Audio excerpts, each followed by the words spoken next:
Good day everyone, Trainer Maxim with you. Thank you very much for joining me for this quick fix series. Today we are addressing the rows with dumbbells.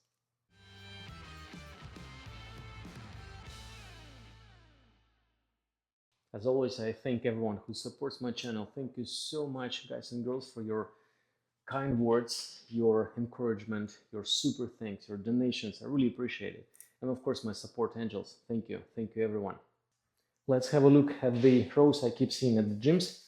So it looks approximately like this. We grab it and we go 1, 2, 3, 4. Especially when the weight is heavy, we really start emphasizing the movement of the torso in order to bring the elbow behind the back, which is kind of correct. Yes, the recommendation goes, you need to aim the elbow behind the back like this, but definitely we don't want to go sideways, because simply the mechanics of the shoulder will not allow you to move the elbow towards the middle of the spine, and by trying so, we will typically rotate the torso. So a couple of things to correct here. First of all, remember our tall spine. Really want to make sure that the spine stays tall and extended, no crunching, no pelvis forward, nothing, so that the spine is stabilized by the spinal and the core muscles in the first place, so that the lats, which are using the spine as attachment point, because the lats are attached here to the spine and to the pelvis. It's a fairly big muscle here, but it's attached here to the arm. So when the lats pulls on the arm, that would be really good for the lats to have very stable lower and middle spine in order to initiate very powerful contraction and produce the pull on the upper arms. Without the stable spine, the lat power will be diminished and you will be compromising by the spinal twist, by the spinal rotation. Yes, looks like very good exercise, you're lifting a lot of weight, but in reality, from this position, if I let it go, your elbow is not going really much high. I mean, not behind the back, because you go only up to here, spine compromise this position, and you twist. So keep the spine tall. How to do this? Very simple. You go here, rib cage in, upper spine extended, and do the tailbone extensions. We were talking in my previous video to make sure that the lower back, lower spine is equally in the neutral position. Tailbone goes to the lower back. 1. Great. That will allow you to place the legs a bit wider here and turn the knees a little bit out, just like for the squats, to give you nice, stable support, versus often the legs are kind of in one line like this. The knees are collapsing, that compromises the pelvis, pelvis going forward. Now the spine is not neutral, it means the spine is not in one piece. Now it means the upper spine can rotate relative to the lower spine. That's a twist, we don't like it. It compromises the pulling power of the lats. So back to the spine, upper spine, rib cage, tailbone to the back of the, to the lower back. Legs tiny bit wider and knees out. Good, well positioned. Now we can pull and the spine stays stable, but that's not it. Now let's make sure that the shoulders are not collapsing forward, because again, when you go here, the weight of the dumbbell really wants to drag the shoulders forward into the collapse, and you know by now that that will close your shoulders, that will limit the range of motion of the arm. The upper arm will not go higher than that, because the blade is collapsing into the arm as the arm goes up under the weight of the dumbbell. We don't like it, so we want to keep the shoulders open, meaning that you're picturing that the back part of the blade is tilted diagonally down to the mid back like this, and armpits pushed kind of forward or slightly diagonally away. 1. So that will give you nice open shoulder. So good. 1, 2. So when the arm is completely straightened, your shoulder is not going into the collapse. Okay, so again, shoulder collapses, it closes the range of motion for your arm, and not only that, it will also incentivize the upper spine to go into the slouch position. Spine in the slouch position, then the spine is no longer neutral, and all the cascade of those reactions will follow. You will be twisting, you will be moving the spine a lot, nothing is stable, essentially not working with the lats, but with the entire body. we don't like it. So spine stabilized, spine neutral, shoulder open, good. Even when the weight is going down, you're still keeping the shoulders open, not letting it do this. So here, 1, 2, and 3.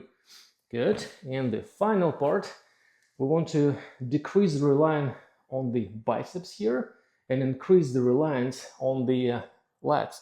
Because typically we hold the weight in the hand, perceived. Okay, great. And you want to pull the weight up. And if you think like this, then in the first place you will be engaging the biceps and will be producing this movement. 1. So see how the weight went perpendicular up. My biceps is fully exhausted. When the biceps exhausted, 100%, complete contraction. The biceps is attached to the lower arm and to the shoulder, to the blades in the front. The excessive biceps activation will collapse shoulder as well forward, and you will not be able to proceed with the elbow up, just like with the pull-ups, simply because you exhausted your biceps prematurely. Versus the biceps should be just supporting element of the movement, not the active element. We're targeting the lats. So for that reason, we think that we're not pulling the dumbbell up. The dumbbell is not there. It's not existent for you. You're pulling the elbow just neutrally up, keeping the forearm relatively relaxed. You're tensing the grip only as much as needed to hold the weight. So that you have this here, shoulder, relax the forearm. Don't focus on the weight, focus on the elbow. 1, 2, 3, 4, and done. You see how by this point, 1, my forearm relatively relaxed, biceps is not exhausted 100%, and the elbow is at 90-degree angle, not because the biceps is working to bend the elbow, but because the gravity keep pulling on the forearm, which is relaxed, up. Sorry, on the forearm, trying to keep the forearm perpendicular with the floor. So the forearm is relatively relaxed, and the elbow is going up. In combination with neutral spine, pelvis good stance, wider, legs more open, shoulders open, looking straight ahead at all time. Relax the forearm a little bit, relax the grip a little bit, and just lead the elbow up. 1, shoulder open spine, shoulder open spine, shoulder open spine, shoulder open spine. Definitely not like this. Biceps, too much biceps. Collapsed spine, no neutral spine rotation. Weight heavy. If you're looking down, doing this one, means you're crunching and twisting. That's not good.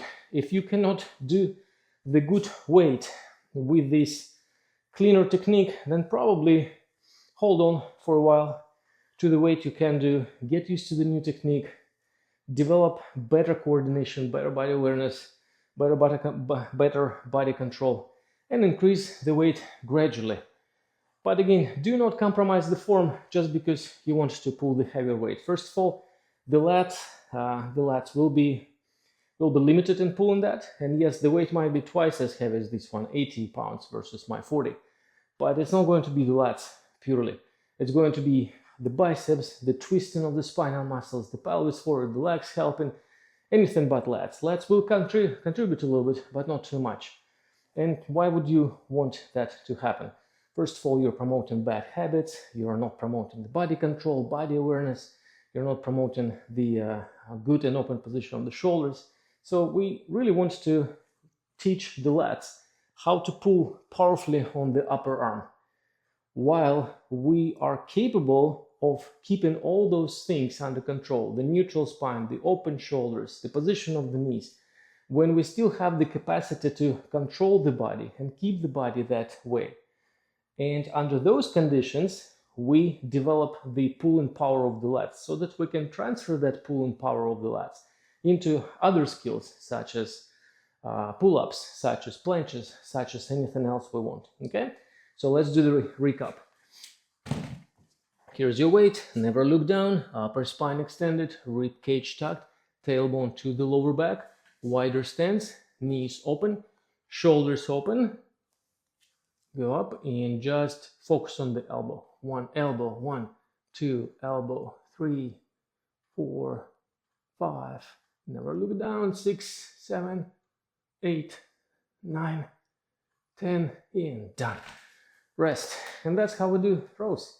Easy. Okay, now go and try it at your gym. Shoot a comment. Tell me how it worked out for you. Otherwise, I will see you in my next video. Thank you very much. Trainer Maxim with you. Bye-bye.